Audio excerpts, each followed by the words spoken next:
Joe Gorman is a singer, songwriter, and vocalist from the 518 area. Joe has been a mainstay of the Capital Region music scene for many years. Drawing on his original musical influences from the 1960s folk music and the British invasion, Joe enjoys playing a lot of music of the classics from those genres and more. One of the projects that Joe is working with currently is a band called Encore Band based in Greenville, New York. Encore plays family resorts in the northern Catskill Mountains from May through October. Encore is led by drummer Karen Kraker on drums, Michael Richmond on bass, and Joe on guitar and vocals. Joe also gets called to sub for other Capital Region bands as well. Joe is a founding member of the local group Ariel, a highly successful band which played in upstate New York and New England from the late 1970s to 1985. He has been involved in many other musical endeavors, playing an eclectic variety of styles and genres.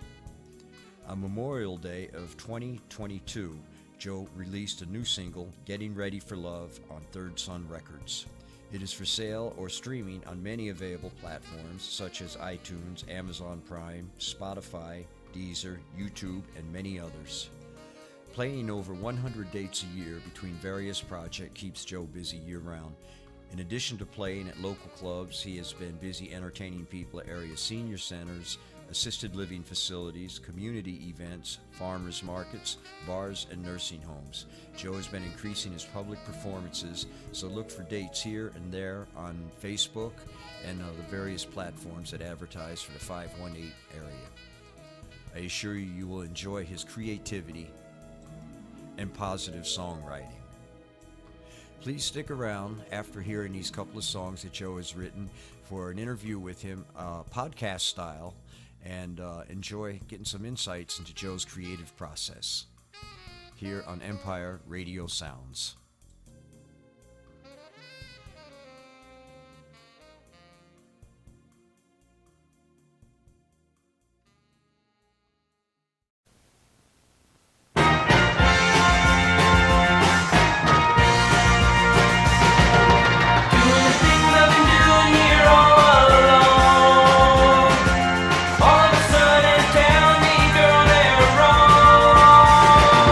Something to right, something to wrong.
sure getting ready for love.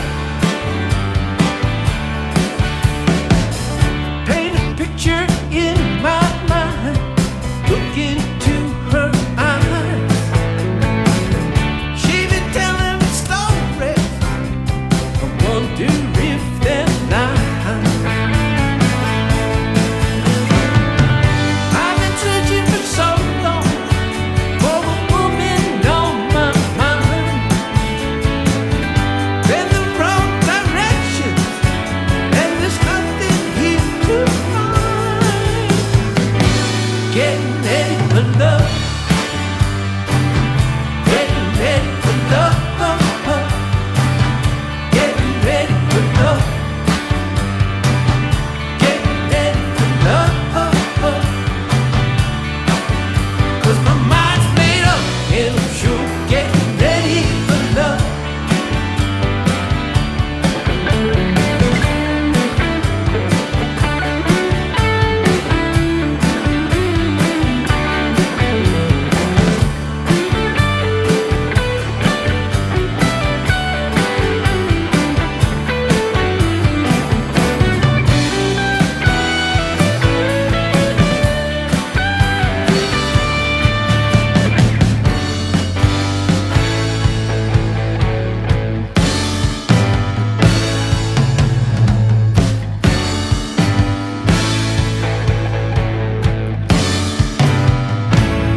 Getting ready for love.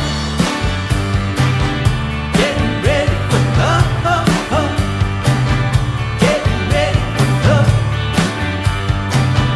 Getting ready for love. 'Cause my mind's made up, and I'm sure getting ready for love. 'Cause my mind's made up. 'Cause my mind's made up.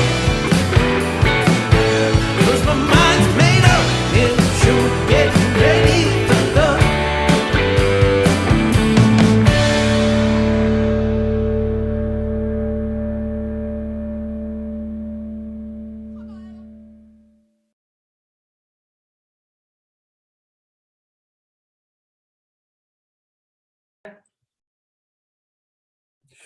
Joe Gorman, thank you so very much for sharing your time and music with me. And right now we got two Joe Gormans, I see and that. that's not going to quite make it. Let me see what we can do about that, because I could start over again. Okay. Let me stop the.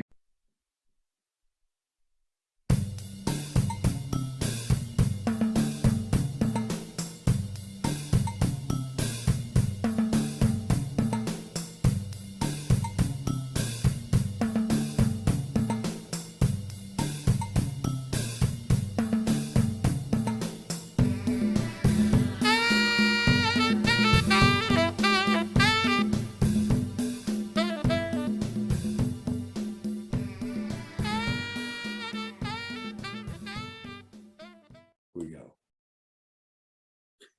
Joe Gorman, thank you so very much for sharing your time and music with Empire Radio Sounds. Thanks for having me, Marcus. It's my pleasure. Before we get into your music, could you give us a little bit of background on what you're doing in music today here in the 518? These days, in one main band, and that's Encore out of Greenville. We do a lot of resort work down there, and then some public gigs. I'm still subbing for two bands occasionally locally here. Band of Gold and Jade, both oldies bands. I have a trio, acoustic trio I'm in called Tunes You Know, and I do various duo combinations, kind of ad hoc with piano players, guitar players, stuff like that. And probably 60% or 65% of what I do is a lot of solo work. I do a lot of 55 and older work, senior apartments, a couple of assisted livings. I don't do a lot of nursing homes. That's a little more difficult. Yeah. But some senior work in there. So it's a mixed bag of stuff. Yeah, suffice to say, you're quite busy then. I stay busy. Sounds Yeah. like it. Yeah. That's excellent. Yeah. That's really good. I was looking at your website and seeing what you've been doing a lot of gigging for quite a while in the 518 area. How do you think things have changed in our area from your early days here till now? I think the biggest difference, if you're talking to the immediate Tri-Cities, of course, you can Yeah. go out, the outlying areas. It's probably the number of venues. In the 70s and 80s, there were a lot more venues, I think, around town. And they were all different kinds of music. It wasn't just rock and roll or just jazz or whatever. There were places that had like show bands and things like that. But they're still out there, as you know. You go look for it and you work it, you can find them. But I think that's the biggest difference. There's just not as many venues. Yeah, I don't know when I started in this area about 1973. I was just an 18-year-old kid. And but back then, this is, really the disco era, there was a lot of work. I mean, I was playing 5 nights a week sometimes. There were a lot of bars in Latham and like that. Correct. And then I went into service. When I got out, that it all changed. DJs started working their way into the world of band music and so forth. So it's kind of interesting to take a look at how things have changed. And I always like to ask that question. Anybody that's a veteran of our 518 area. And we seem to get the same sort of answer all the time, too. True. True. So I'd like to start with your song, Getting Ready for Love. Could you tell me where the inspiration for the lyrics came from on this song, and who is playing what instruments? Well, I'll hold this up. I sent you a picture of this. This is the CD, actually. Okay. And who is playing what instruments is on the CD. Of course, it's backwards on there, but I'll tell you about that in a minute. That song at the time, the original song, I think it was 84 or 85. I was in a group called Ariel around here from 78 to 85, I think it was. And we were on the road booking gigs through a road regionally through a couple of agents, actually. And we were in Oswego, and the guitar player and I, Ralph Pizzullo, it was snowing. It never stopped snowing when we were up there. They were literally digging tunnels by the sidewalks to get to people to get out. But Ralph Pizzullo and I had nothing else to do on a Saturday afternoon, and said, let's write a song. So we did that song. We actually recorded a demo of it on the keyboard player, Dominic, in his basement on a boombox. Okay. And that was the version I had for these, how many years it was. And the idea, the germ of the song, according to Ralph anyway, some of them I remember, but I actually called Ralph because I remember him saying something when we had gotten back together. It was talking about a girl that he had met. Okay. I guess. He says that he came up with the hook. I don't remember. And that I came up with some of the other stuff. So it was this old demo that was sitting around. And I always thought, geez, the song could use proper treatment, Yeah. And so I thought, well, the first thing to do was call Ralph because he was the co-writer. And he said, yeah, let's do it. And then I called the drummer, Mike Joyce, and I called Dominic Paratori, who's in Skeeter Creek. They were all in. The only one that wasn't available was the bass player at the time, Mike Furman. The last I knew, he was in Florida, although I think he may be back in New York now. So I brought in my good friend and fine bass player, Mike Richmond, on that. So who's playing on it? Looking at the CD here, it says I'm playing acoustic and electric 6 and 12 strings, Ralph's lead guitar, Ralph Pizzullo, Dominic keyboards, Michael Joyce, the original drummer from Ariel, on drums, and Michael Richmond on bass. So that's who plays on that single. Oh, okay. Answer your question. And so this is all Ralph's love interest, as it were, huh? Yeah, most of the stuff, it's funny you should ask that because and you're going to ask me about a couple other songs, I think. It's interesting to talk about when people ask you this, what is that song about? Usually they're about a lot of things. It's not usually just one thing. Well, did he get the girl in the end or not? In reality, I don't think so. I don't think so. No. Well, I don't think it won't spoil the song. The song was great. No, yeah, no, it was a good pop song. I think and unlike a lot of my tunes, which tend to be more folky or whatever, writing a pop song like that was a lot of fun. Sure. All of your songs have strong hooks, actually, I think. Do you have a specific game plan on how to write a song, or what is your mental process? Boy, who knows? Life, people, fantasy, story. That's what I wrote down to help myself think about this. Yeah, everybody's different, Pardon me? Everybody's different. That's why I ask, especially singer-songwriters. That's something that I'm really, we're going to keep rolling here, okay? Yeah, okay. All right. Some of my songs are hooks within a hook. So, some of my better songs come quickly. So to answer your question, it can be just about anything.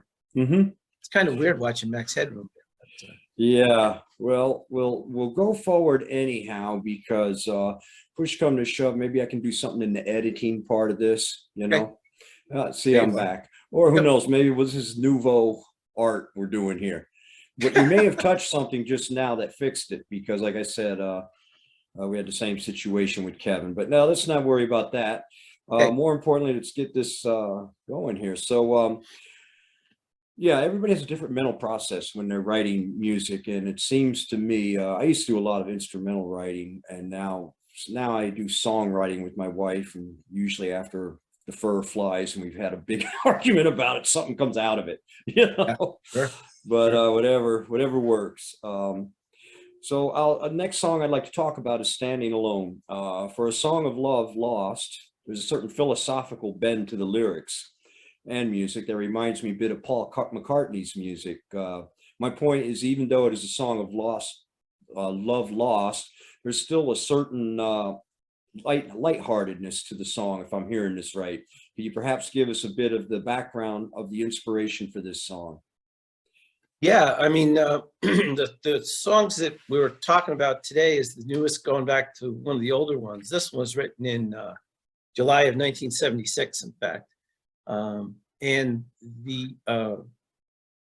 the version you heard, I think, was a live version from early acoustic Ariel. Okay. The actual version of that song is more of a country song, Really? more of Okay. a finger-picking song, actually, excuse me. And part of it was, actually, it's funny you say it's about love lost. It was actually a writing exercise that I sort of did there. I had this tune, and the lyrics are a little weird because you keep coming back to that hook. And one of the things, it's interesting that you asked the question because, it's the Moon June rhyme thing. And I used that in the song because somebody said to me, well, you can't do that. And I'm like, well, why not? Right. I'm going to do it. And then funny thing was, after you asked this question, I heard Joni Mitchell, both sides now the other day on EXT, okay. and she does it. So I'm thinking like, okay, well, that's pretty good. If Paul did it, McCartney, you mentioned him earlier, and Joni did it, I'll do it. I wasn't saying that then, but I was just saying I'll do it to, Yeah. I'll show you, I'll do it. Actually, what that's about is it's just about the beauties of life around us. There's a lot of things I was looking at. And the part you got to tell her now, back then, friends of mine were always trying to fix me up with this or that girl or whatever. And that's me going, you got to tell her now, go away. That's what that is. It's kind of a side push. It's not what you think it is. Yeah, well, I guess not, because I took it a different way, but that's the Yeah. beauty of lyrics, Yeah. And No, that's what the it is. beauty of doing these type of interviews too, though, because we can dig behind, the story behind it all. And it's fascinating to me. Yep. Okay, well, the next I would like to talk about your song, "You Got My Number." It was very fast tempo, Yeah. short but well done guitar solo in it. Okay. From the first Ariel EP, there were several Ariel recordings from the, I guess, late 70s to 85. And that bass, Go ahead. I'm sorry, go ahead. Well, I was going to actually, you're leading there anyhow. I was going to say, who are some of the bands and musicians you may have inspired that song? The Times, I think, more than anything. And that particular group that did that was some of the same characters that are on Getting Ready for Love, with the exception of Mike McLean on bass, who's now in Get Up Jack, Big Fez, and the Surfmatics, and Corey Sierra, Reveler, I think is how you properly say the name of his band, Christian band, fine guitar player, sort of like a jazzy Steely Dan type guy. And at that time, we came from being a folk trio into a 4-piece and a 5-piece band. And everything, you remember, like in the early 80s, everything was kind of manic. And that's what that is. And Dom and I co-wrote that song. We were talking about it the other day. And it's funny to me because I hear the 3 verses of the song, and what I think is, well, you can tell, first of all, you can tell a keyboard player wrote it by what key it's in. It's in, there's a lot of flat chords and weird chords that you don't normally play. So that was fun. But listening to the lyrics, the first 2 verses, lyrics-wise, I wrote, and Dom wrote the last. And when I sang it the first couple of times, it's like, well, I would never sing that. I would never say that. Right. So it's fun singing the collaboration thing. That's what I'm saying. When you're so much better, like Getting Ready for Love is Ralph and I and everybody. But when you collaborate with someone, as you know, you get a whole other thing that's much better than you could do on your own. So I think both of those songs are proof positive of that. But more than anything, to answer your question, that's a reflection of the time. Yeah. I think. Yeah, that's kind of why I was asking. Actually, what I was kind of wondering about is what bands of that time era were influencing you, or it sounds like it came from the MTV era, early days of that. I'd say Squeeze. Squeeze was a big influence. We did cover Steely Dan then because of Corey. So we were doing Steely Dan, Billy Joel, Squeeze, Beatles, Moody Blues, stuff like that in the covers. And then we were doing our own songs. So our own songs would become it was really cool when you picked up on that McCartney thing in the one song, because those influences, it reminds me of a time, I forget who it was, it might have been Sarge, but somebody in one of the local press things said something about our Holly harmonies, which to me was like, oh, that's great, because I was a big Hollies fan. So that came across, so that was cool. Cool. Well, we're influenced by everything around us, that's for sure. Absolutely. So you've been writing songs and recording for a while in our 518 area.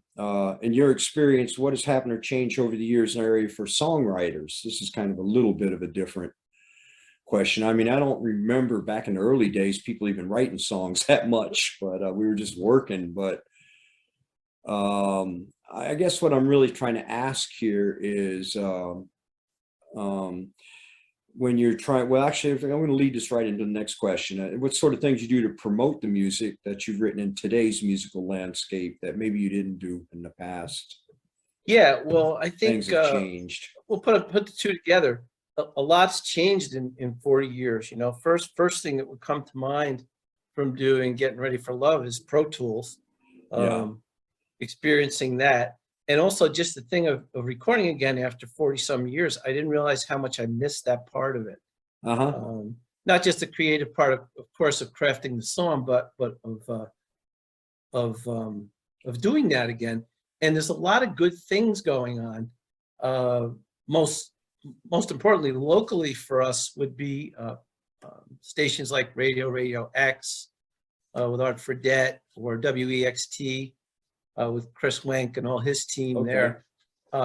It blew me away the end of this year, because Getting Ready for Love got played on there quite a bit, thanks to them on both of those stations. But it blew me away. Andy Gregory, who I know you're familiar with, did a quarterly report for EXT. And if you haven't seen it, go to the website and look at it. It shows by quarter all the new music that they played that came out last year that they played. And we are, one of the good things I think is we are rich in this area in all different kinds of individuals and groups putting out all kinds of music. So that took me back to the Q104 days. Yeah, I remember that. Yeah. When that was going on. And I didn't, till I did this song, Marcus, really, to be honest with you, I didn't realize, I heard it in passing, but I didn't realize how rich we are again with respect to that in this area. It's a real good thing. What's to the next question you're talking about promoting? Well, there's a couple things. Larry Quinn used to be in a group called Tree Fox. Promoted the last Ariel single, and he produced it. And he also produced and promoted Getting Ready for Love. On the old school side of things, he promotes it to radio stations. So I guess last I knew, Getting Ready for Love is being played on like 10, 12 radio stations around the country. You can find more about what Larry does at his website, Third Sun Records. But that's one aspect, is radio play, which is kind of old school, but good. And I used DistroKid when I was putting out Getting Ready for Love, and I'm still getting an education on that. All the Yeah. digital stuff and all the streaming stuff, and it goes kind of out there. And where does it end up? I'm not sure I really understand, but talking to a couple of other musician friends that I have, Mhm. you know, you can put it out there and hustle it on your own through your own promotions, or you can do what some people do, which is take out another mortgage and start paying for help, which I'm not about to do. But Right. there's options there. Let's put it that way. Well, yeah, I mean, and promotion is very difficult, and it's very different from the payola days, I guess. Oh You yeah, know? Tommy James, yeah. So that's quite a huge difference. Well, my next question is, what advice would you give to any young and upcoming songwriter in today's world if you were to give them any? I'd say keep at it. Don't let anybody discourage you. Nobody knows it all. And most importantly, like when that event was at AOH, where I saw you there, that fundraiser event, Oh, yeah. when you have those opportunities like that to be around other musicians, even if you're listening or just speaking with them, be a sponge, you know, Interesting. Yeah. be a sponge to the music, be a sponge to their experiences, to them talking to you. As far as writing songs, you know, I got a lot of pieces of songs. I got old songs and new songs, but Mhm. save your pieces, because sometimes you can link those together Sure. into something good. And then most importantly, I think now that I'm older, I'm not going to say wiser, but now that I'm older, always pay attention to other music. The world doesn't revolve around you and Yeah. your songs and your music. You know, a lot of times I know I was guilty of that many times years ago, that and I don't think it was something I conscientiously set out to do, Uh-huh. but I don't know, and I don't know if it's really you become self-absorbed to an extent, or you're self-important in some way, but you've got to open yourself out Yeah. up to what's out there if you want to really, you know, improve yourself and also be aware of what's going on around you. Yeah, I'd say that's good advice. Good Yeah. advice. You know, I think about it at this end of the game for myself, and if I were to tell a young player anything, I'd probably say pretty much what you did, and be build your relationships. You know, don't let your ego get in the way. You know, Absolutely. and that's how that goes. But what will be your next musical adventure? Well, for now, continue working what we talked about earlier, but beyond that, keep going. Who knows how long that's going to be going for. But I was in the studio last week with another friend of mine working on a project he's doing. So getting invited to cool projects like that. Yeah. We being me and Dom and Ralph got together a week or so ago, and we all have this, I guess, file cabinet full of songs.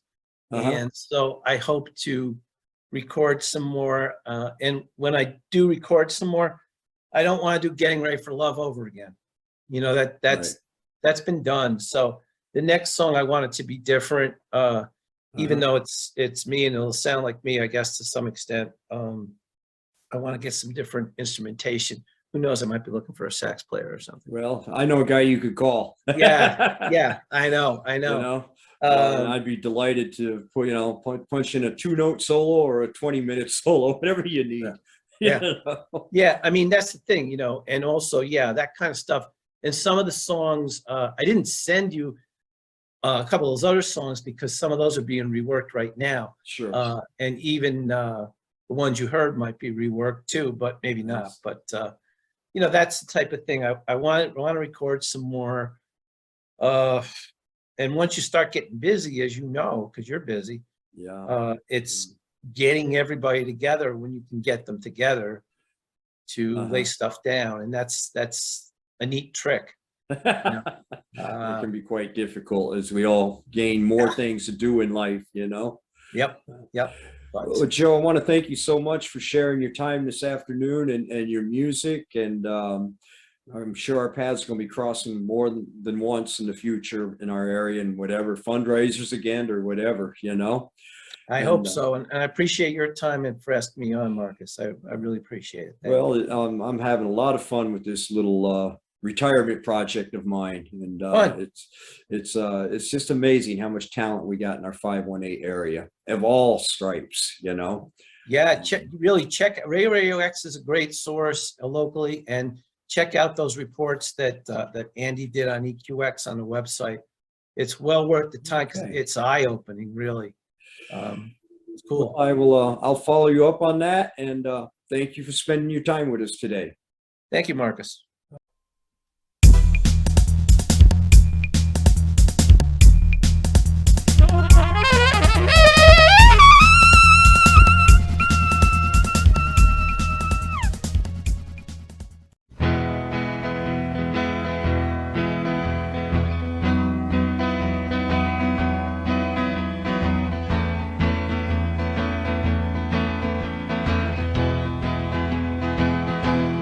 Standing alone, being one with the sky and the moon. Know you're leaving soon, bird on a wing. He sings this pretty song and then he leaves, flying through the trees. Seems you've got to tell her now, when you have her close beside you, why you feel the way you do. Hold on a lake, it owns a peacefulness of its own new day, floating far away. Love on a string. She wants to know just why you don't ignite a spark. She doesn't know I'm in the dark.